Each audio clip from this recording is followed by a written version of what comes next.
Good morning everyone, welcome back to my channel. আমার নতুন আরও একটি ব্লগে তোমাদের সকলকে জানাই অনেক স্বাগত। আজকে হচ্ছে রবিবার, আর কালকে আর ব্লগ করা হয়নি। কালকের দিনটা একটু রেস্ট নিয়েছিলাম। এখন বাজে সকাল 11:30। আমাদের সবার চা খাওয়া হয়ে গেছে, ব্রেকফাস্ট হয়ে গেছে। বাবাই খেয়েছে চিটো দই, আমি চা মুড়ি টুড়ি বিস্কুট এসব খেয়েছি। আর তোমাদের দাদাভাই বাড়ি এসে গেছে, কালকেই বাড়ি এসছে, এখন গেছেও বাজারে। আর বাবাইকে সকালবেলা পড়িয়ে গেছে, রবিবারে তো সকালে পড়া থাকে, শুধু একটা সাবজেক্টের পরীক্ষা নিয়েছিল তাই নিয়ে গেছে। এখন আবার ও পড়া করে রাখছে, কালকে সকালবেলা আবার পড়া, ওই জন্য ও এখন পড়তে বসেছে। সন্ধ্যেবেলাটা দিদা আসবে, তার জন্য এখন ওই যে পড়তে বসেছে। আবার বলছে আমি দুটো পড়া করে রাখি, আর রাত্রেবেলা আবার অঙ্ক টঙ্কগুলো করবো, যাতে দিদা আসলে তাড়াতাড়ি করে পড়া থাকলে কি ফোন দেখতে পারবে, একটু ফোনে গেম খেলতে পারবে, তাই জন্য পড়াটা রেডি করে রাখছে। আর আমি সকাল থেকে যা যা কাজ থাকে সব কাজ করে এখন বসে বসে ওয়েট করছি বাজারের। ওই ঘরে বিছনা তোলা হয়ে গেছে, এই ঘরে বিছনা ঝাড়া হয়ে গেছে, বাসন গোছানো হয়ে গেছে, রান্নাঘরটা সব গোছানো টিপটপ করে, টেবিল টেবিল মোছা, সমস্ত ঘরের যা কাজ থাকে একদম টিপটপ করে গোছানো ঘর। এখন শুধু ঘর মোছাটাই বাকি রয়েছে, সেটা মাসি এসে ঘর মুছবে। তো আমি এখন বসে আছি, বাজার তোমাদের দাদাভাই নিয়ে আসলে তারপর রান্না করব। আজকে একটু কাচাকুচি করারও দরকার রয়েছে, কারণ তোমাদের দাদাভাইয়ের এক ব্যাগ ভর্তি সব জামা কাপড় নিয়ে এসছে। এই যে গামলায় রেখে দিয়েছি, বিছানার চাদর ফাদর অনেক কিছু রয়েছে। সকালবেলা থেকে একদম মেঘলা করেছিল, এখন দেখছি বেশ রোদ। 11টার থেকে, সকাল 11টার থেকে রোদ উঠেছে। অল্প কয়েকটা ছিল, সেইটা আমি সকালে রাত্রেবেলা ভিজিয়ে রেখেছি, সে কটা কেচে মেলে দিয়েছি। বাবায়ের যেগুলো খেলার জামা প্যান্ট সেগুলো মেলা রয়েছে, ওগুলো তো শুকিয়ে যাবে, টানা রোদ। এখন এইগুলো দেখি ভিজাতে হবে, ভিজিয়ে কাচতে হবে। এই যে এখন তোমাদের দাদাভাই দেখো বাজার নিয়ে চলেও এসছে। আজকে নিয়ে এসছে গিলে মেটে। এবার বাজার থেকে না কেটে দেয়নি, কারণ মানে অনেকটা বেলায় গেছিলো বাজার করতে। আর গিলে মেটে আগের থেকে না বলে রাখলে না ওরা রাখে না। আর মেটে যদিও কম, আর বাবাই খায়, মানে ভালোবাসা হচ্ছে গলাটা, চিকেনের যে গলার পিসগুলো থাকে না সেগুলো। তো তাই নিয়ে এসছে। এবার একদম অল্প করে পেয়েছে গিলে মেটে, এই যে দেখতেই পাচ্ছ একদম অল্প। তাই জন্য কী করলো, বাবাইয়ের জন্য একটা লেগ পিস নিয়ে এসছে, আর 2-3 পিস মতো মাংস নিয়ে এসছে, আর গলা, চিকেনের যে গলাগুলো হয় সেগুলো। আর মেটে একদম অল্প পেয়েছে, গিলেটাও অল্প পেয়েছে, তো ওটাই ওই মিশিয়ে নিয়ে এসছে। আজকে এটাই রান্না হবে। আর এখন ভাত ভাজা হচ্ছে। তোমাদের দাদাভাই সকালবেলা কিছু খায়নি, তো আমি ভাত, মানে কালকে রাত্রেবেলা ভাত করেছিলাম গরম ভাত, সেটা পুরো ঝরঝরে ভাত ছিল। তো সেটা পান্তা ভাত করেও খাওয়া যেত, কিংবা ভাত ভেজেও খাওয়া যাবে। তাই আমি ওকে জিজ্ঞেস করলাম ভাত কি ভেজে দেবো, খাবে? তাও বললো তাহলে আমি মেটেটা একটু কেটে দিই, একটু মেটে দিয়ে ভাত ভাজও ভাল লাগে খেতে। তো এই তাই একদম কুচি কুচি করে মেটে কেটে দিয়েছে, তার মধ্যে একটু পেঁয়াজ কাঁচা লঙ্কা দিলাম, আর একটা ডিমও দিয়েছি, যেহেতু মেটে অল্প ছিল তাই। আর এই ভাতটাই ভেজে নেব। দেখে মনে হচ্ছে অল্প একটু ভাত, কিন্তু ভাজার পরে বেশ খানিকটা হয়ে গেছিলো। তো আমাদের 3 জনেরই হয়েছে এতে, জানো তো। বাবাই তো চিড়ে দই খেয়েছিল সকালবেলা অল্প করে, তো ওর বাবাইয়ের আবার ভাত ভাজা ফেভারিট। ভেবেছিল যে পরে ওর বাবা যখন খাবে তখন ভাত খাবে। একদম সকালবেলা ঘুম থেকে উঠে বাবাই চিড়ে দই খেয়েছে যখন পড়াতে এসেছিলো তখন। তো এই ভাত ভাজা হলো, তোমাদের দাদাভাই ভাজছে, কারণ মেয়েতে তেলে দেওয়ার সাথে সাথে না এত ফাটে, আমার ভয় লাগে, চোখ মুখ কানা হয়ে যাওয়ার মতন উপক্রম। তা ও বলছে তুমি দাও, আমি ভেজে নিচ্ছি তাড়াতাড়ি করে। তাই ও দেখো খুন্তিটা নাড়ছে। ও এবার ভাজা হয়ে গেলে ওদের দেবো ভাত ভাজা, ওদের মানে বাবাই আর ওর বাবাকে আগে দিয়ে দেবো খেতে। আর আমার এখন খিদে নেই, একটু পরে, মানে 12টার পরে খাবো। আমি সকালের খাওয়া খাবো 12টার পরে। তো এই যে তাই ভাজাভুজি হচ্ছে, এবার রান্নাটা বসাবো আমি। তো দেখতে থাকো, অনেকদিন পরে তোমাদের দাদাভাইকে দেখতে পাচ্ছ। আর ওর 1 সপ্তাহ থাকার কথা ছিল, তো একটু তাড়াতাড়ি চলে এসছে, কাজ মিটে গেছিলো তাই তাড়াতাড়ি চলে এসছে। মানে আগের বার 1 সপ্তাহের জন্য গিয়ে প্রায় 15 দিন কাটিয়ে এসেছিলো, আর এবার 1 সপ্তাহের জন্য গিয়ে 5 দিনেই ফিরে চলে এসছে। তো বেশ ভালোই হয়েছে। আর বাড়ির মানুষ বাড়িতে না থাকলে ভাল লাগে না, একা একা। আমাদের এমনি রান্না খাওয়া ঠিকভাবে হচ্ছিল না, এখন চলে এসছে ব্যাস।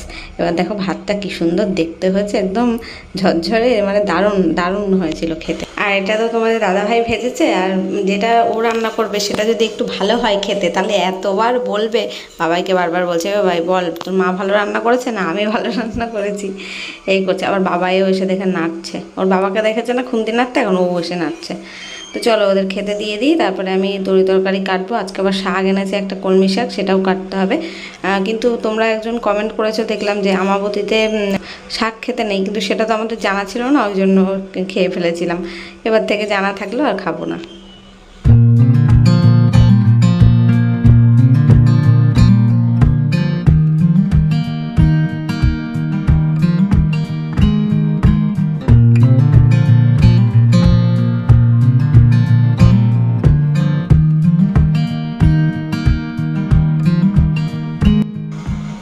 ঢেলে দেওয়ার পর আবার লঙ্কা পেঁয়াজগুলো আলাদা করছি, মানে বাবাই পেঁয়াজ যদিও একটু খাবে কিন্তু লঙ্কাটা মোটেই খাবে না, ওই জন্য বাবাইয়ের পাতে যেগুলো লঙ্কাগুলো পড়েছিল সেগুলো তোমাদের দাদাভাইকে তুলে দিলাম। তোমাদের দাদাভাই আবার লঙ্কা পছন্দ করে, ওকে যত খুশি লঙ্কা দাও, ঝাল করে দাও, মানে প্রয়োজনে কাঁচা লঙ্কা খাবে তাও ভালো, তবে ঝাল না হলে তরকারিতে খেতে পারে না, কোনো রান্নাও খেতে পারে না।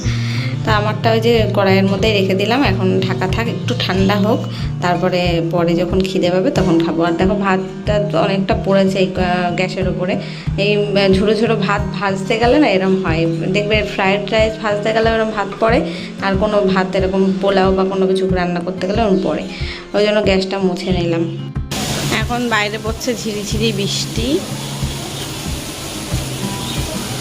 দারুণ লাগছে বাইরের ওয়েদারটা। আর একটু বেলা করেই রান্না বসালাম যাতে একটু গরম গরম খেতে পারি দুপুরবেলা, ঠান্ডা ঠান্ডা বর্ষা ওয়েদারে একটু গরম গরম খাবারই ভালো লাগে। এখানে শাক ভাজা বসিয়েছি, শাক এনেছিল বাজার থেকে আজকে, তো শাকটা ভাজা করবো, আর গিলে মেটে এনেছে দেখেছিল ওটা একটু করবো। টমেটো পেঁয়াজ কাঁচা লঙ্কা কেটে নিলাম, তো আলু কেটে নিয়েছি, আলু দেবো তরকারিতে, মশলা দিয়ে করবো আজকে। এখানে চাল ভিজিয়ে রেখেছি, ভাত বসাবো।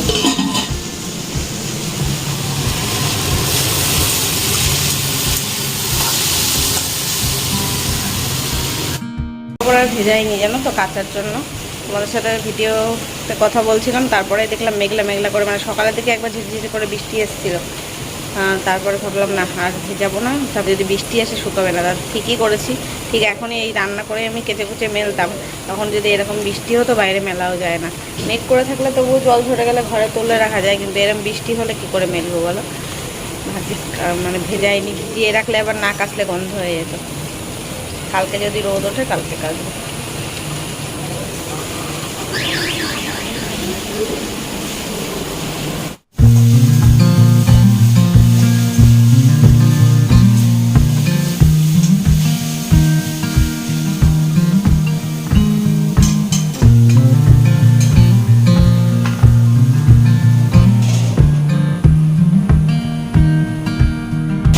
ভাত হয়ে গেছে, এখানে শাক ভাজা হয়ে গেছে,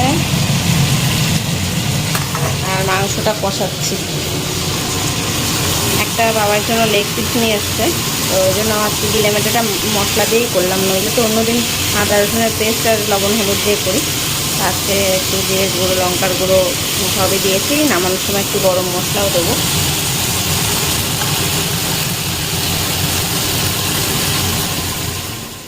ব্যাস রান্নাটা আমার কমপ্লিট, একদম ওপর থেকে গরম মশলা দিয়ে দিয়েছিলাম, ধনেপাতা দিলেও এই রান্নাটায় দারুণ টেস্ট হয়, তবে ধনেপাতা আজকে ছিল না। তো দেখতে যেমন সুন্দর হয়েছে, খেতেও দারুণ টেস্ট হয়েছিল। একটু অন্যরকমভাবে করেছি, অন্য সময় তো মশলা দিয়ে করি না, আজকে মশলা দিয়ে করেছিলাম, বেশ ভালো লাগছিল। তো গাইস এখন অনেকটা সময় পর আসলাম, এখন কটা বাজে যেন, রাত 10:30। বাবাইকে পড়াচ্ছিলাম, মা এসেছিলো সন্ধ্যেবেলা, মা চলে গেছে ওই 9টার দিকে। তারপর সন্ধ্যের থেকে আর ভিডিও শ্যুট করা হয়নি, সেই দুপুরে হয়তো তোমাদের সাথে দেখা হচ্ছে, রান্না শেষ করেছি তখন, তারপর থেকে আর শ্যুট করা হয়নি, এই করব করে আর হয়নি। আজকে ভিডিওটা একদমই ছোট হয়ে গেল, 10 মিনিটও হবে কিনা আমি জানি না, এখন পর্যন্ত এডিট শুরু করিনি। এখন তোমাদের দাদাভাইও বাড়ি চলে আসছে, খেতে দেবো। বাবা এখন পড়াশোনা শেষ করে এই জাস্ট উঠলো, আর ভাত টাত রান্না করাই রয়েছে, যা তরকারি রান্না করেছি দুপুরে দেখেইছো। আবার ওইবারে দিদিভাইরাও তরকারি ডাল ফাল দিয়েছে, সেসব রয়েছে। মা আবার কচুর শাক, তারপরে মুড়িঘণ্ট ডাল, চিপস এইসব পাঠিয়েছিল দুপুরবেলা, আর মানে তোমাদের দাদাভাই গিয়ে নিয়ে এসেছিলো, রুটি এগুলো সব পাঠিয়েছিল। আর সন্ধ্যেবেলা আবার বাবার দোকান থেকে চা এনেছিল, তাই চা খেলাম আমরা। আর ওইবারে দিদিভাইরা আজকে এখন আমাবস্যা চলছে না, তাই জন্য কী বলে সাবু মাখা দিয়েছিল, তাই খেলাম সন্ধ্যেবেলায়। কিছুই শ্যুট করা হয়নি জানো তো। তারপরে মা কাঁঠাল নিয়ে এসেছিলো বাড়ির থেকে, তাই এইসব সব খাওয়া হলো। আর এখন রাত্রিবেলার ডিনার করবো আর কি, এখন আমরা ভাত বাড়তে যাচ্ছি আর কি। তখন ভাবলাম তাই তো ভিডিওটাও আজকে করা হয়নি, শেষও করা হয়নি, আর ভিডিওটা সেইভাবে শ্যুটও করিনি। তো যেইটুকুনি করেছি এইটুকুনি শেয়ার করবো কালকে তোমাদের সাথে, যে নেই মামার থেকে কানা মামা ভালো, সেটাই না। তাই তো চলো এখানে শেষ করছি, কালকে দেখি সকাল থেকে রাত অবধি ব্লগ বানাবো ঠিকঠাকভাবে, আজকে আর হয়ে উঠলো না। দেখা হচ্ছে কালকে নতুন ভিডিওর সাথে, ততক্ষণ সবাই খুব ভালো থেকো, সুস্থ থেকো। আজকের মতো টাটা, গুড নাইট।